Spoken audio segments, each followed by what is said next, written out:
Hello, everyone. We're going to get ready to get started. It's actually 11 o'clock, so we're going to be punctual in respect of your time. Just a quick intro. My name is Carlos Guzman. I am from ONR. We are a community engagement platform based out of Miami and servicing up to over 70 associations at this point in South Florida. Dr. Nana.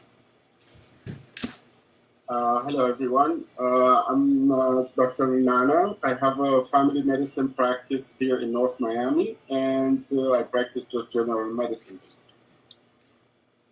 Evonne? Good morning. My name is Evonne Andris. I'm a partner with the law firm of Siegfried Rivera. It's my pleasure and honor to be here today. Good morning, Eric. Moderator, Rafael. Thank you, Carlos. Well, first I want to welcome all the individuals that are attending. We are in a very obviously difficult time that no one would have ever predicted, but I'm the co-founder and CEO of Affinity Management Services. My name is Rafael Aquino, and we service condominium and homeowner associations from Palm Beach County down to Miami-Dade County. So with that said, I think you believe, Carlos, you want to get started? You want to give a couple more minutes for some individuals to get on? What do you believe? Rafael, actually, I see a lot of people joining as we speak, so let's do something. Let's just give it 2 more minutes if you agree. And then, Sure.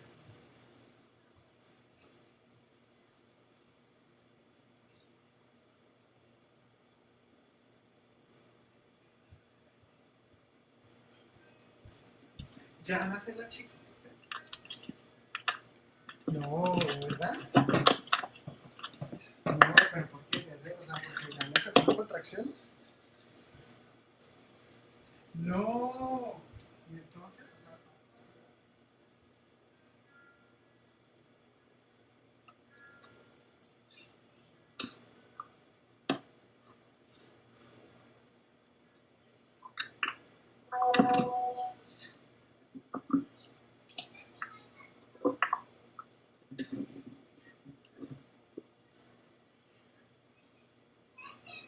For those of you that are just logging in, we're giving it a couple more minutes just to give a little bit more time for some individuals. We're getting a lot of people logging in. So if you could patiently wait, we should get going probably in the next minute or so. Thank you for your patience.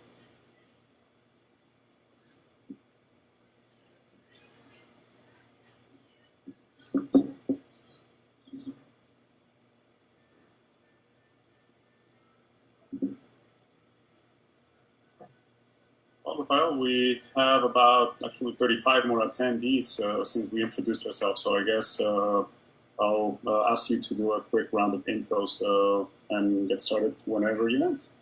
Sure, excellent. Well, first I want to thank everyone that's online or on Facebook Live, whichever way you decided to join us.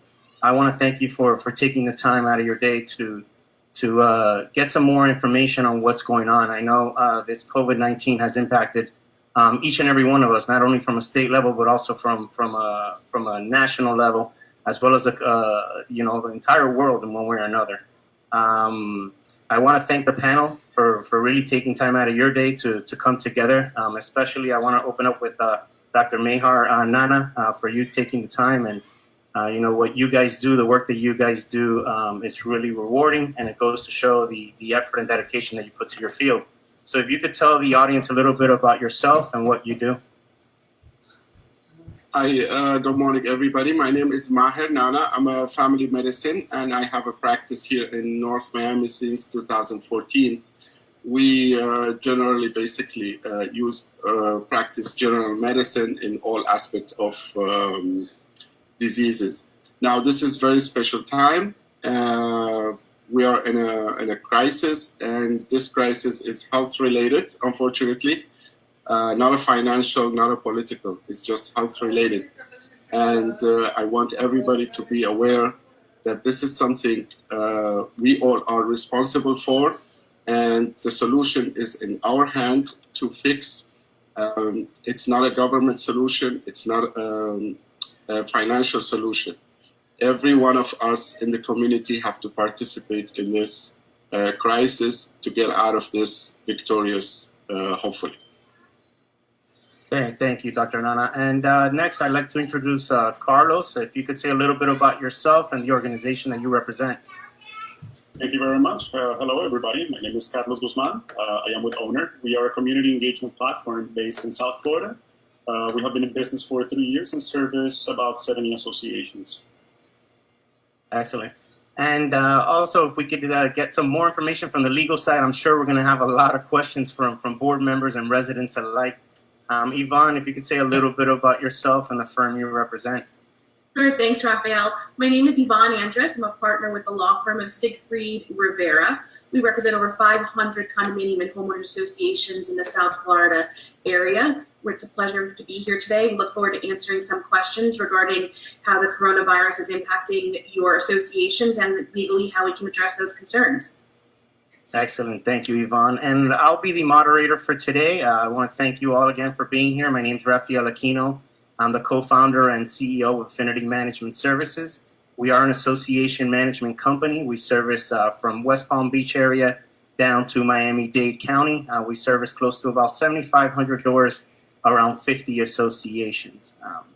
So again, thank you all.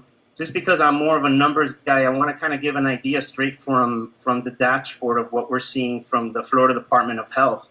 As of right now, these are instant numbers. We have a total case of 1,227 throughout the state of Florida. From those, the positive residents, we have 1,147.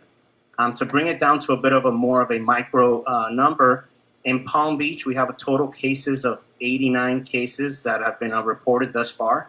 And what's interesting is the average age is 56 years old in Palm Beach. We'll bring it down to Broward County. We have 263 cases, and that average age is 50. And what's surprising, the average age keeps coming down as we go further south. We have 278 cases reported in Dade County, and we have an average age of 46 years old. So with those numbers, Dr. Nana, if you could give us kind of an idea or perspective of what's your take of COVID-19? What are the symptoms and some of the risks that you're typically seeing at the moment with this virus? Thank you very much. So first of all, let's talk about what is COVID-19. COVID-19 is a member of the coronavirus family. It's a very well-known, very well-identified family of viruses, usually causes very mild to moderate symptoms in the human. Mainly, it's concentrated in the animals, and when it crosses from animals to human, this is when the problems start, because usually the virus changes its gene and it becomes unknown to us. We've seen this happen before when we had the SARS pandemic, and also when we had the Middle East, also SARS pandemic. So this is a similar scenario we're going through, and the symptoms, as you all know, fever, shortness of breath, and cough. Of course. So some of the things that, we've all been hearing in the media, I mean, I think right now each and every one of us are exposed no matter where we go with regards to the information. What's this whole concept behind the social distancing, and what's the distance that's recommended? Because, most of us here that are attending have one way or another dealing with condo associations. We're within small quarters, whether we like it or we don't. Whether we like it or not. So what's your take on the social distancing, and how long do you believe it would last? So usually to understand the social distancing, we have to understand the spread of the virus. Guys, I want you to understand that this virus, we don't have medication for it, and we don't have a vaccine for it. Saying that, doctors usually have no way to fight this virus. The only way we can fight this virus is by stopping the spread of the virus. And stopping the spread is by preventing this virus to move from person to person. And the way we do it is by distancing ourselves from each other. The recommendation is 6 feet, because this virus is transported by droplet, which is when someone sneezes or someone coughs, those droplets usually travel up to 6 feet. That's why wherever you go, they tell you you should stay 6 feet from each other. Understood. Thank you. And Evonne, I mean, this is obviously impacting our associations and in a drastic way. There's a lot of questions that are coming up. especially with the most recent stay home that we've received for Broward County, and I believe that's being potentially implemented in other associations. There was also the statutory emergency powers. Can you give our listeners an idea of what those impacts are to their associations? So most of our associations are experiencing questions with respect to whether or not we should be closing your amenities. And by amenities, we mean your gyms, your pools, your lobby areas that have maybe seating where you can have more than the allowed number of persons to congregate. So we're basically having to discuss what all we can do as an association to close those areas if that is available to associations. And what we're directing associations to do is to basically understand two things. Number one, we're definitely in a time of a state of emergency. We have a federal emergency order that has been put into effect. We also have state and local. And because of that, the Florida statutes basically give us an ability to say, okay, an association, you now can operate under an emergency guidelines and a set of guidelines. And so if associations have questions with respect to whether or not they can close their amenities, unfortunately right now we're still a little bit in a situation where certain cities have more restrictions than others. So it's always best to contact your counsel, your legal counsel, and just discuss with them what orders are currently impacting your current property, and then discussing whether or not you can take some actions to ensure that your residents are not coming in contact with other residents and are keeping safe social distancing. So yeah, we received from the management side, we received common questions and we have an actual attendant here, David Hoffman, that's asking the question if they can close their swimming pools, whether they should leave them open or closed.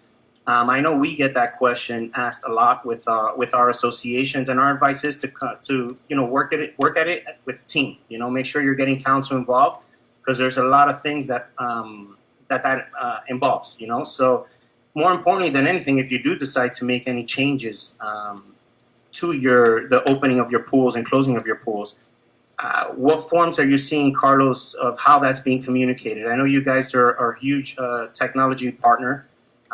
What forms does your platform allow to communicate to the residents? That's actually a great question. We actually have seen, as a matter of fact, communications on our platform spike by 6x so far. Our platform allows the admins, so management and the board, to communicate via email, obviously, text, and in-app.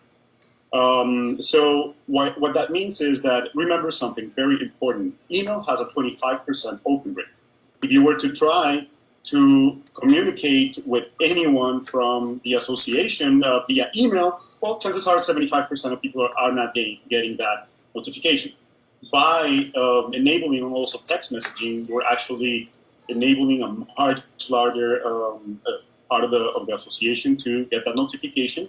And we also allow in-app notifications.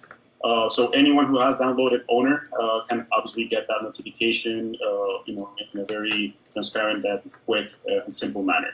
The good thing is also they can respond, and the management office will get everything within the admin panel. And this allows for a better flow of communication without caring from what the source of that message is coming from the admin side, and obviously from the user side as well. Okay, excellent. Well, so yeah, that's definitely a great way to communicate. Dr. Nana, I wanted to ask you with regards to exposure. Okay, so in our world, we have, this is in certain associations, this is a time of year for annual meetings where we could have a significant amount of individuals congregating in one location. What's your opinion when it comes to having these kinds of meetings? Do you recommend it, or what's your take on that? Absolutely. All the unnecessary meeting, the gathering should be stopped at this point. We have to know that 80% of the people who are infected with the virus have no symptoms. So really, you don't know who has it and who does not have it. What you see on TV is only the sick people, basically, that they highlight them. But there are plenty of people who have the virus who do not have any symptoms. So you don't know who has it, who does not have it. The only way is to assume that all of us have it, and the only way is to sit this 14, 15 days to stay away from each other so we can go over this what we call it the period that if someone have the virus, it will already go away. So absolutely, there should be no meeting whatsoever. That is not necessary. Okay, excellent. So Evonne, I'm going to push this right to you because this has obviously some potential legal implications. What's your opinion when it comes to annual meetings or board meetings that are already pre-scheduled within these associations? So you've got a couple of options. We have received at least confirmation from what we call our condomania board webpage, where we have a lot of different attorneys who represent condominium associations, who basically all agree that you have the ability underneath emergency powers in the Florida statutes, whether you're a condominium association or an HOA, to postpone and reschedule your annual meeting because of the federal emergencies and state emergencies that we're under. We also have, or an association has the ability to run meetings through what we would call telecommunications or teleconferencing, just like we're doing now. And that would basically allow your unit owners to hold your annual meeting, but they would attend via a webinar service or an online service, something that ONR offers. And with that, you would be able to hold your annual meeting. The only kind of downside with an annual meeting where you're holding it through a webinar is that one person does really need to be there to open up your ballots, to open up the envelopes, to do the counting. So you're still not kind of removing yourself from actual going into your office and doing work, but you still have the ability to not have many people congregate or come together in one place. Okay, so you guys have been of the opinion that it really depends on a per case basis to see how well prepared the association is? It really depends on the association overall. It depends upon whether the board, and it's a board decision, whether the board wants to postpone the annual meeting because they feel it's important for their residents to attend the annual meeting in person, in which case you have that ability. Or if they want to move forward with the annual meeting and hold it via webinar. Now, if you're not having an election and your annual meeting is basically either rollover or because you have the same people that are running as seats available, there is really no reason to postpone the annual meeting. Hold it via a webinar, have it finished, move forward. If you're having an annual meeting where you're getting ballots in and you have to have voting, you may want to consider postponing it. But again, entirely up to each association. Yeah, our experience has been that most associations have geared towards not having even the regular board meetings, just in an effort to be very proactive and to piggyback off what Dr. Nana said, is really not to have that exposure. I'm interested to see, Carlos, I mean, you guys have a platform that has allowed residents to really not even be next to each other to vote.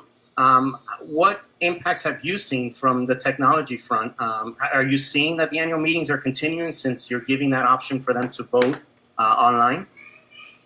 Actually, in many cases, we have seen that associations have decided to either postpone those meetings, and they're deciding on a date, but many have decided to move forward with those meetings, which to us has been surprising, the number of people who decided to actually move forward.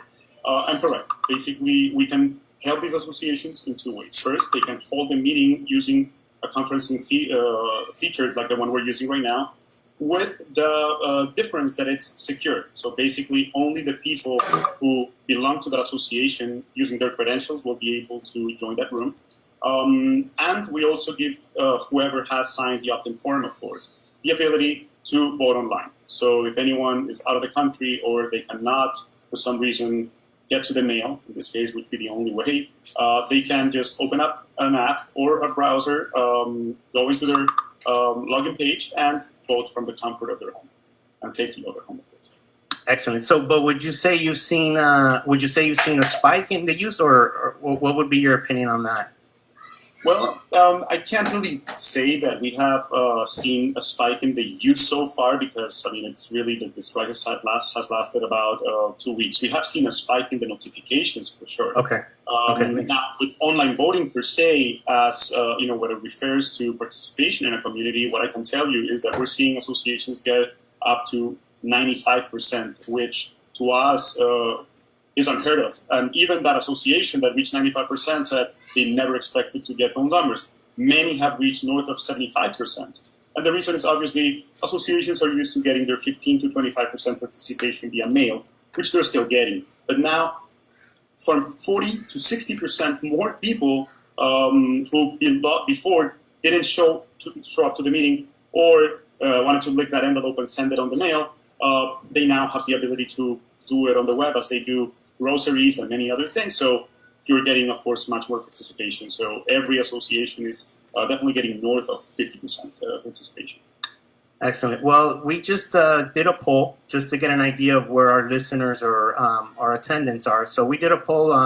Do you feel your association is prepared for COVID-19? And we have 56% of the respondents mentioned that they are, and 44% of the respondents mentioned that they aren't. I would have to say, from a management perspective, I know we've had major concerns with our janitorial and our maintenance individuals and trying to keep them as safe as possible.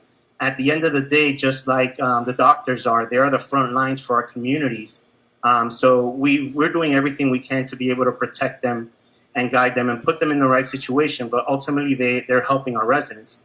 So, Dr. Nana, from a medical perspective, what would you recommend some of the associations that maybe are self-managed and don't have a management company guiding them through this process? What would you recommend with regards to the staff that are essential to the management of the community, like the janitorial and the maintenance? What do you recommend the protocols should be? So at this point, we have to identify between are we in outbreak or we're not in outbreak. When we are in outbreak, there are different rules that applies. When we are not on outbreak, we need to avoid sick people. But when we are in outbreak, we have to avoid people in general. So this is something for each association according to their location. Like here in Miami, we have some cities that declare as an outbreak. There are some cities are still. If you are in an outbreak, you have to avoid people in general. Basically, only the necessary staff should be done.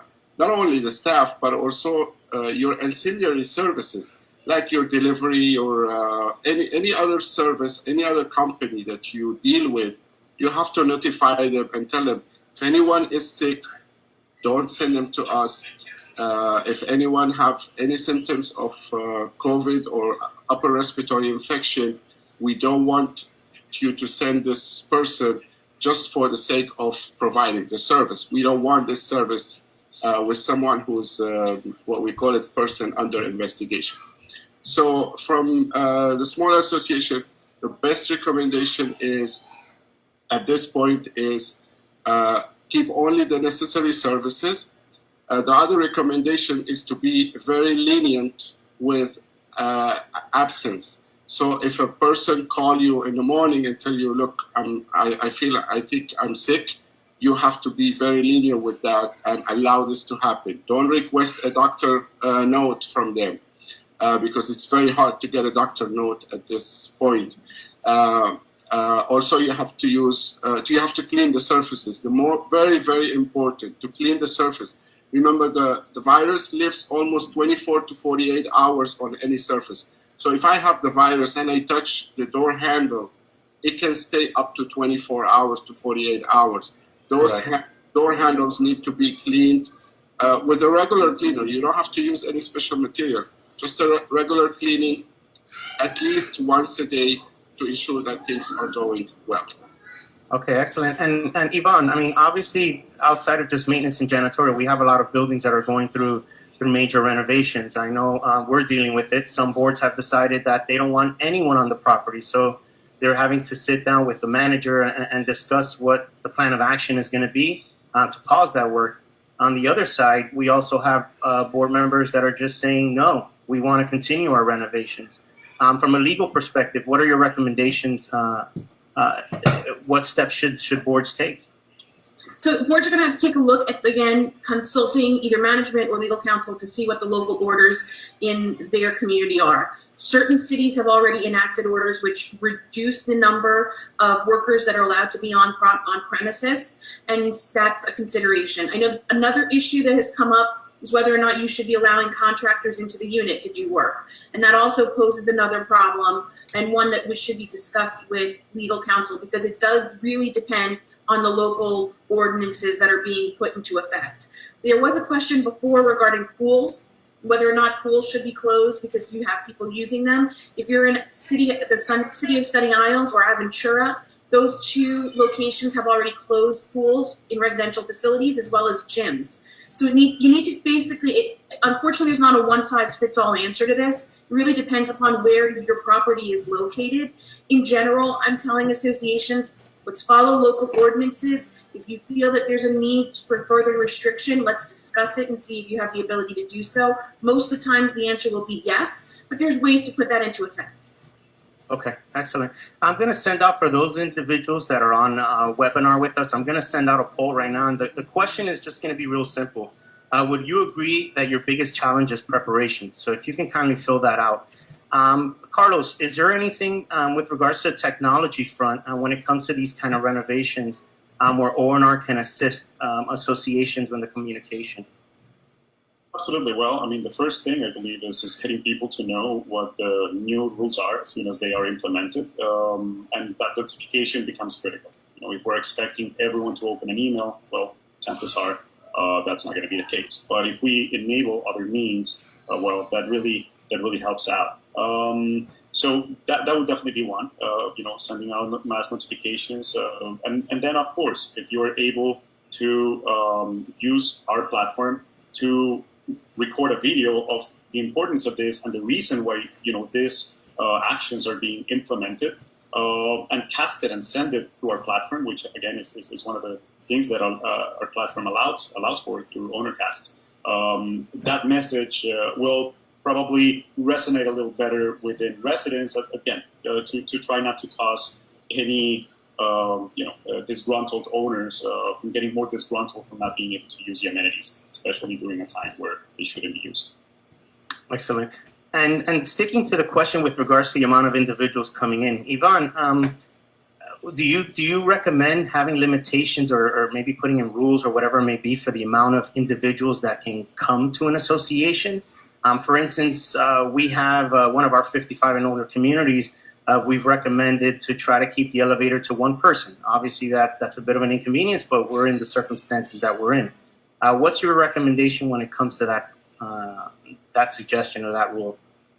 So elevators are a issue, and they're an issue because of the fact that you can have several people in an elevator at a time.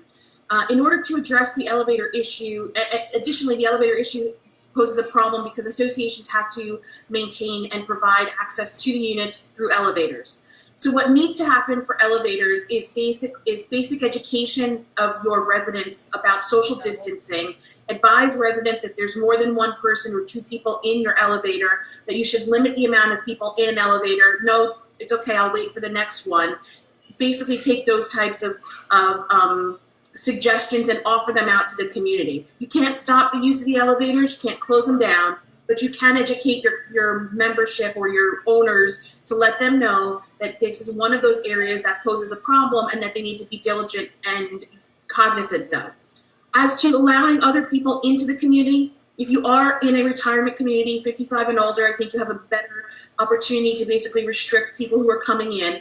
But my concern with restricting people that are coming into an association, whether it be guests or family members that are trying to help someone who is ill, is that if you're trying to maintain a person who is sick in their unit, then and asking them not to come out, not to throw out their trash, not to basically walk their pet, not to get food, they need assistance. And so by refusing or disallowing others to come in, family, friends, or even a guest of that unit to help them out, you are potentially putting that person in a position that we don't want to put them in.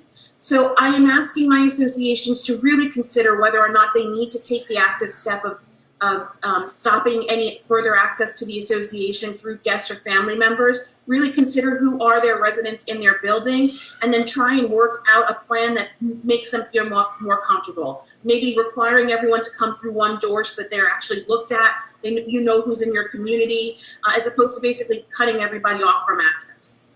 Excellent. So I'm going to kind of put you in the spot here, Evonne, because we had one of the one of the participants sent a question in earlier before we started the webinar, which the question was, can they stop Airbnb? Number one, can they stop people from renting at the moment, or even just regular renters? And the specific question was, they have someone that just was a pilot from Dubai, and they don't know whether he's positive or not, so they want to hold off the application. What's your take on that approach the board is looking to do? Okay, so with respect to the first part and Airbnb should be shut down across South Florida. I know that Broward put into effect an ordinance, and Miami-Dade County did as well. So if you're finding Airbnb rentals occurring in your community, you do have the ability to stop that, and that's because an Airbnb rental would be considered a transient rental. Now, onto the rental of a unit. If one of your applicants is applying and you believe that he's been traveling or that he is sick, discrimination will remain whether or not that person has COVID or not. So the answer to that is absolutely not. You cannot stop that person from applying because you're afraid they have or possibly contacted the disease. That comes on to the next step, which is what can you do about someone who lives in your community and has been diagnosed? What needs to happen in that situation is that your association, or you should be asking your members, notifying them ahead of time, sending out correspondences, telling your residents if you are or you have been tested positive, let us know. Because we want to do a couple of things. Number one, we want to let the Department of Health know that we have a positive test or a positive person in our community. They need to know where they're having what they call, issues, hotspots, whatever you want to call it. The second thing is we want to know as an association to ensure that we're doing proactive cleaning, that our residents are advised, and that everyone is aware. When you decide to live in a community, condominium association, homeowners association, you put yourself in a position where you are living with other people. And we have to be accepting of them, and we have to understand that they're going through something as well, and we need to, in addition to make their lives easy, make sure that we're protecting the safety and welfare of the rest of the residents. Correct. And I mean, I know that so there's two approaches to this, at least from the management side of, we've made certain recommendations, especially with those communities that have 55 and older or an older generation. There's proactive measures that you can take. There's several organizations that do specialize in bioresponse, not just, general water restoration. They're the ones that are treating City of Miami, Miami-Dade County, and so forth. We've made the recommendation of trying to be proactive, or as well as be prepared should the incident occur, where if you have somebody that did get COVID, that you're able to treat the building immediately, because the impact can be drastic. I mean, you're living in such small quarters, no matter what size your unit is, everyone's taking the same elevators, as you mentioned. Dr. Nana, do you have any experience with having dealt with maybe one of these companies or the impact of how quickly the virus can spread should it hit, let's say, a condominium building or an association? Okay, so let's talk about this virus. This virus, as we mentioned, is a very weak virus. It causes very minimum symptoms, usually no big deal unless someone has a serious medical problem. The problem with this virus that it spreads really higher than other viruses. So in the research, it shows that for each person who have the virus, there are 3 other people who have it actually, and we don't know about it. So if you're tracking those numbers and going crazy every day, listening the number, oh, it's going higher, it's going higher, I want to warn you, those numbers are not accurate number for the real life. Those numbers are just a statistic number. So when they tell you there are 1,000 cases, always you have to have in mind that in reality there are 3,000 cases out there. Okay. The other problem with this is that this one person spread it to 3, and those 3, each one spread it to 3, and within a week or 2 weeks period, suddenly you have multiplication of 3, and it's so fast to spread this virus.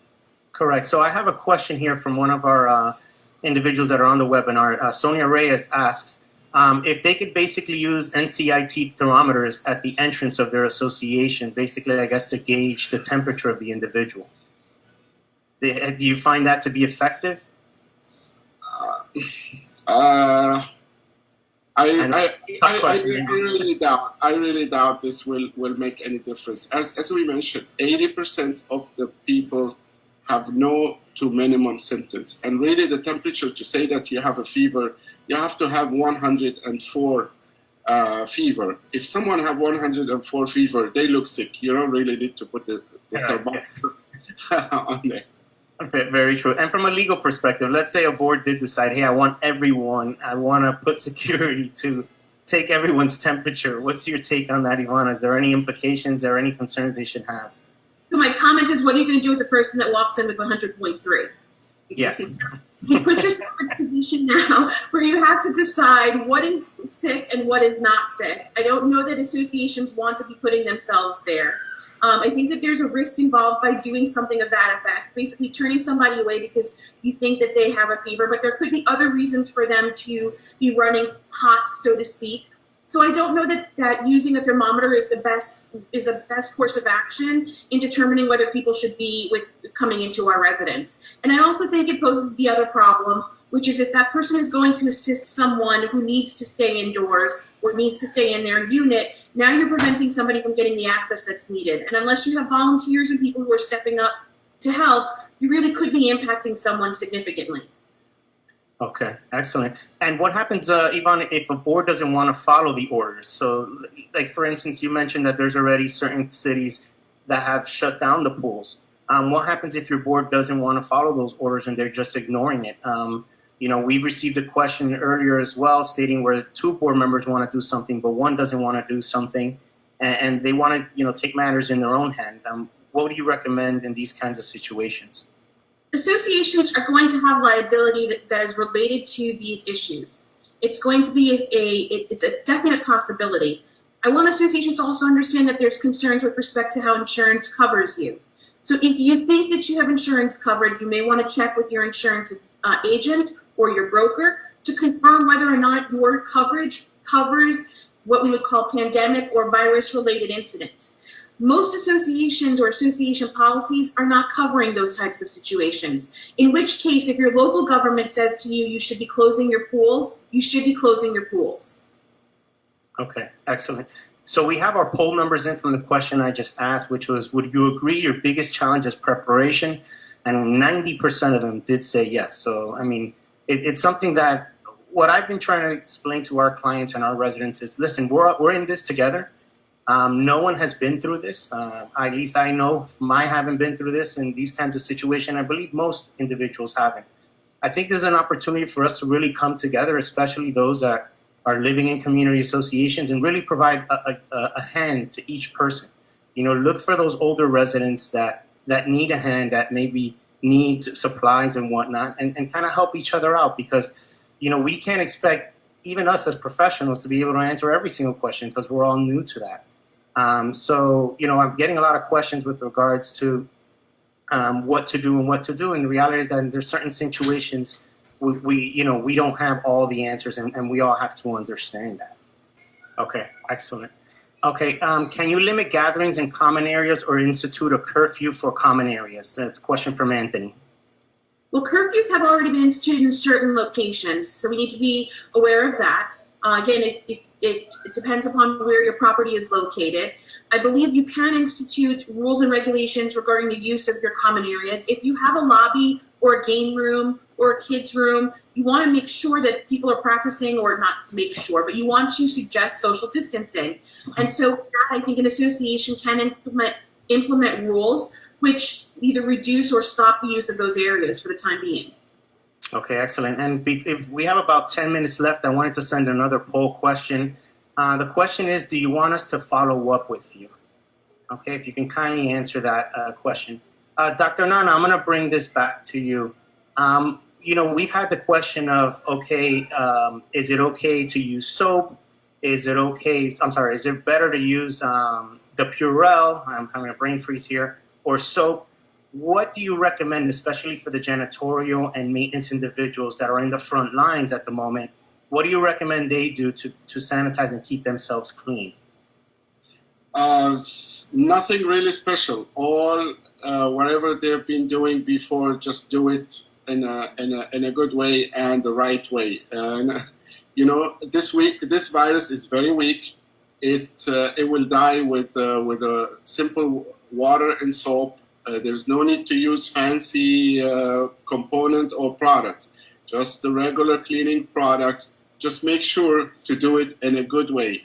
We have one school in my kids' school. They were spraying some material to make sure that their cleaning services are cleaning all the surfaces actually. So just make sure that all the surfaces are clean, not something, what some companies do, that they do like a sloppy job, and that's it. Correct. And also for those, board members, I do have a question here from Elena. If Affinity will be providing supplies. Yes, we are doing our best to obtain it. We will be providing gloves. The challenge that we are having is with the mask, just like the medical field. But we're doing everything possible to be able to protect those individuals. So yes, what we all have to do, keep in mind that the supplies are limited. The resources are low, even for the individuals in the medical field. So I think everybody's doing the best they can to protect those people. Carlos, I wanted to ask as we wrap up, is there anything maybe that we can leverage from ONR, or our associations, I should say, can leverage from ONR that maybe we haven't mentioned on this webinar? Well, I believe that we covered it all. The one thing that I believe it's important to use to keep people more engaged is definitely the surveys feature.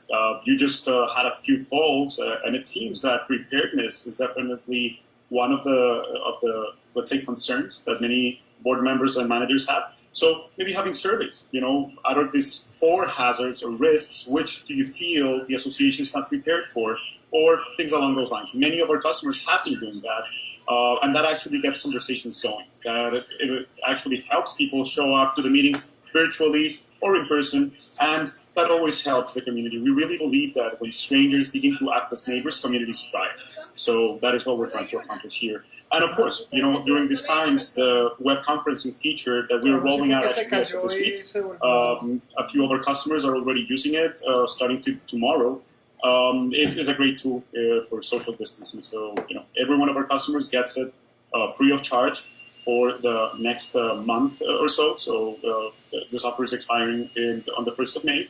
But every one of our customers will be able to get the conferencing feature at no additional charge.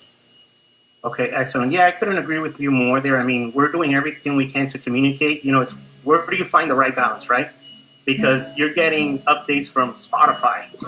You're getting updates from, Geico. You're getting updates from everywhere. We've had that challenge, to be honest, that how much is too much communication? Do we go with a frequency that's daily? Do we go with a frequency that's every other day? Because everyone's being bombarded, and it puts them in this mindset that unfortunately sometimes just doesn't help the cause.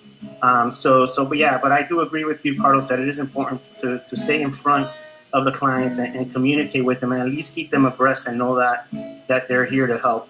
Evonne, from an attorney perspective, from a legal perspective, I should say, what have you and your firm been doing with regards to communication, and what are your recommendations as well? Have you seen anything special that maybe you want to share with the panel or with the residents that really caught your eye? We have been corresponding with our associations. Some of us are working remotely. Some are still going into the offices if they can. We are fully supported and available through remote communications. My associations have my direct contact. We do it through email. They can reach me on text. WhatsApp is another way that they've been reaching out. The majority, I would say, for the last week and a half, has been questions related to the virus, related to closures within the community, related to how to address things. It's kind of been, we say we're not ER doctors in law, but we have been handling all of these emergency questions that need to be answered on an immediate basis. So I kind of feel like a little bit that's what I'm doing right now. And then I finally get to my work in the evenings and the afternoons when things start to quiet down. But we definitely are seeing many more questions come through.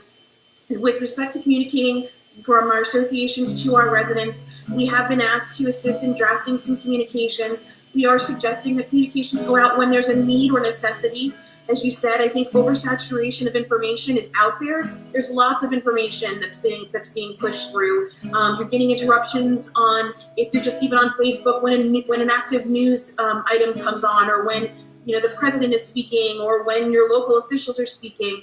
So what we've been trying to do is streamline communications for our associations and residents into communications to their membership and owners, which basically brings forth important information.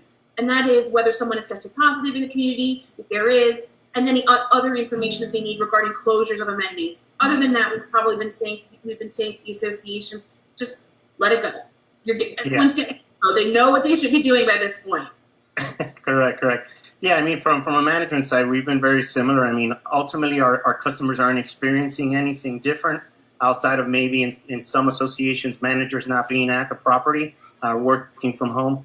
But, because of technology and the investments that you make into your business, you're able to really touch these clients without them even noticing that you're at the office. We are doing things to be able to stay connected, kind of like here. It feels good to be able to see other people, when you're in a home all by yourself or with your wife, it's important to stay connected. I'm going to send another poll before we wrap the meeting up. And this poll question is just going to be if any of the individuals would like to be contacted by any of the panel of experts here, we're giving you that option. So if you can kindly fill that out, we greatly appreciate it. Dr. Nana, with regards to you and the medical field, I mean, I'm sure you guys are being bombarded with questions. What are you seeing from the medical field of how individuals should communicate with, let's say, with their doctors and so forth? Okay, so I just want everybody to understand how our office run and how is the picture from the doctor standpoint. I can tell you we have seen significant drop in the number of patients that are coming for chronic problems, diabetes, high blood pressure. Usually now in the past week or 2 weeks, most of the patients, they just ask for refills on their medications, and unless they're really sick, they're canceling their office visit. The most calls that we're receiving for people who have flu-like symptoms, sore throat, fever, and so on. And usually we triage it over the phone.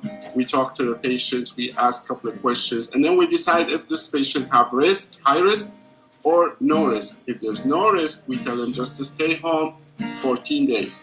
If there is high risk, obviously, if they have heart problem or lung problem, or they have diabetes, and they have the symptoms of fever, the shortness of breath, then we tell them go to the ER. I just want to ask everybody, guys, just hanging in there. We are already a week into those 15 days, and there is one more week. The coming week is very crucial, and just hanging in there. I can promise you, things hopefully will not be as bad as we fear. I don't want to assure you too much, but also I don't want you to be frightened and panic. Just hanging in there, one more week to 10 days, and hopefully we'll be fine. Excellent. Thank you, Doctor. And as we get to 12 o'clock, I wanted to wrap up. Is there anything, I'll give each and every one of you the opportunity to say something, a closing message. We'll start with the ladies first. Evonne, if you have anything you'd like to close with. I just want to thank everyone for joining us today. It's been a very great webinar. Rafael, thank you for moderating. You've done a wonderful job. If you need any assistance, have legal questions, feel free to reach out to us. My email address is eandris, EANDRIS @siegfriedrivera.com. I'm happy to answer any questions that anyone may have who joined us on the webinar today. Thank you. Thank you, Evonne. And Dr. Nana, if you have any closing remarks. I just want to thank everybody for this amazing conference. It's really helpful, and it makes us feel all getting together. I want to tell you guys, wash your hands, wash your hands, wash your hands. In the real estate business, location. For us, we say wash your hands, wash your hands, wash your hands. If anybody have any questions, please go to my website, myelitedoctor.com, and just register and ask us any questions. I'm sitting on the as in this hour and receiving mails and messages and all of this. I'm doing this full time now. Thank you, Doctor. And Carlos, anything you want to say from your side? I just want to thank everyone for who joined us. This recording will be sent to everyone who registered. So, we will continue to do this, hopefully every 2 weeks. And again, thank you very much. Excellent. As the moderator, Rafael Aquino, I want to wrap up. I do want to thank each and every one of you. I especially want to thank our panel, our doctor, our attorney, our technology guru. Thank you for all participating. Without you guys, none of this would be possible. If you want to reach us with regards to management, or if you want us to share some of the information that we're sharing with our communities, we'll be happy to do that. You can feel free to reach us at managedbyaffinity.com or 305-325-4243. Thank you all very much. I hope you stay safe. And as the doctor said, make sure you wash your hands. Have a great day.